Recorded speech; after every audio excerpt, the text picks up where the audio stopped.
So if success is the steady progress toward your own personal goals, what then is failure? Is failure working on a project that ended with poor results? No, of course not. Is failure launching a new product that failed miserably in the marketplace? No, of course not.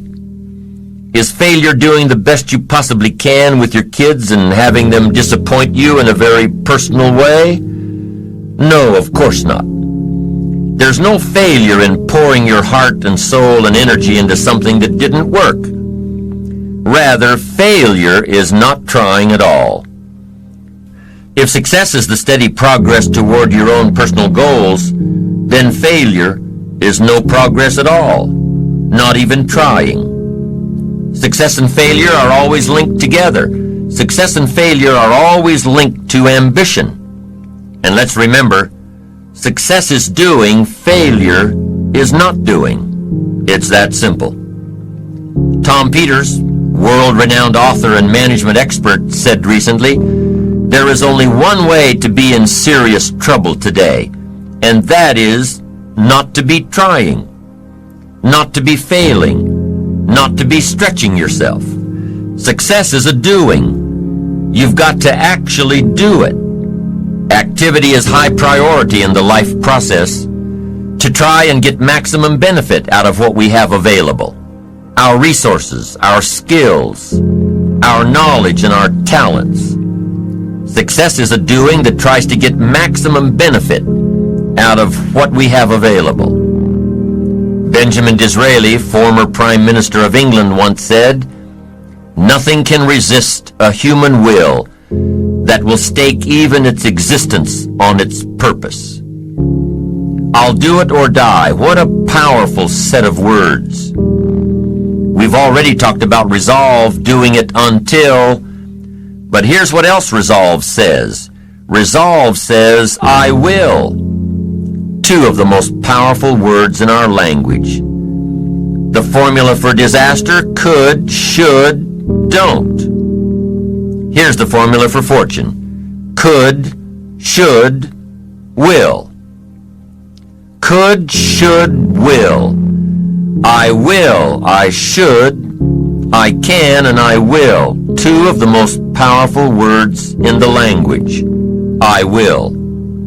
The man says, "I will climb the mountain."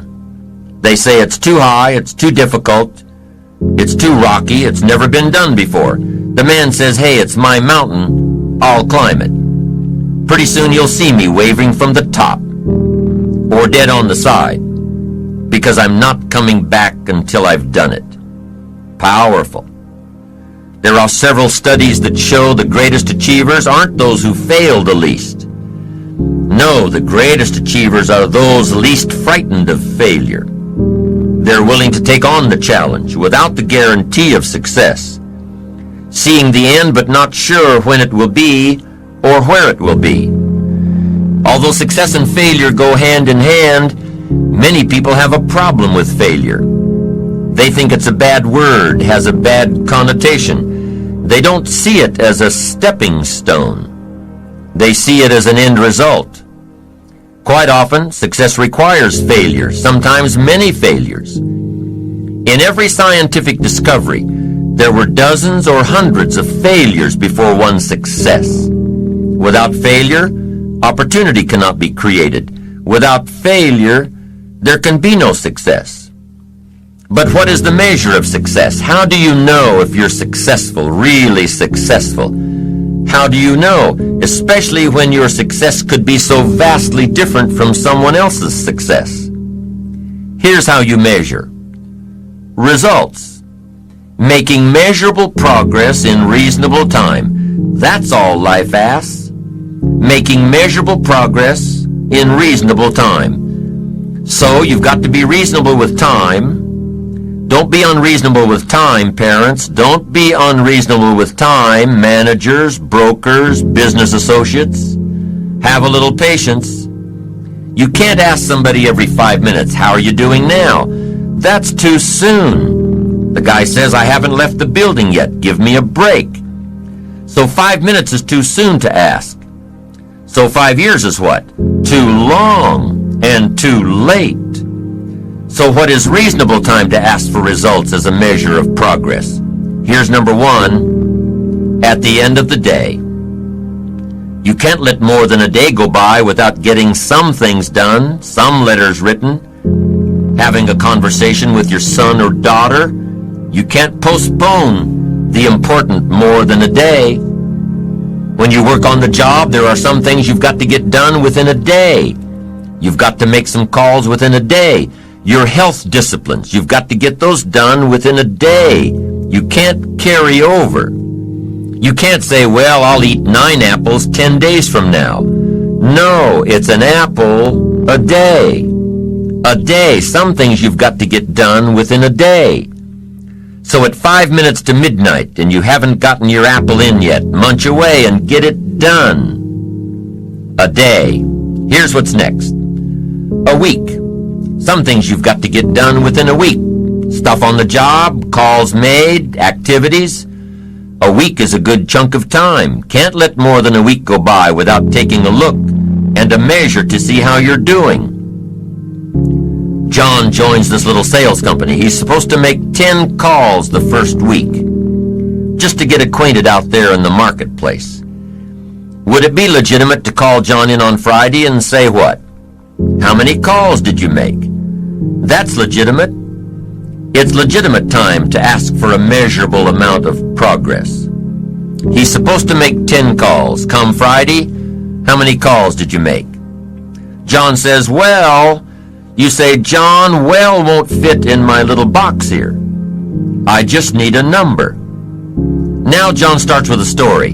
You say, John, the reason I made this little box so small is so a story won't fit. I don't need a story. I just need a number. Now here's one of the better phrases to take home. The numbers tell us the whole story. On you personally, the numbers tell us the whole story. Success is a numbers game. There are 3 important questions to ask yourself in this area. Here's number 1. How much money have you saved and invested during your career? Second question. In the last 90 days, how many books have you read?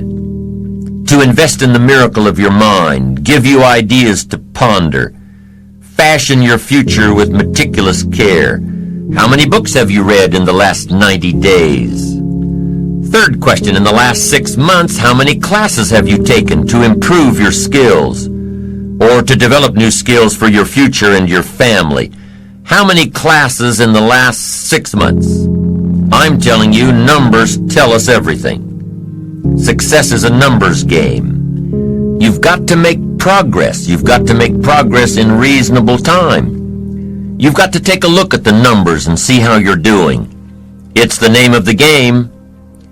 How often should you weigh the new baby? Well, you say, I'll weigh the new baby next spring. No, you can't wait until next spring. Don't you have to weigh the new baby often?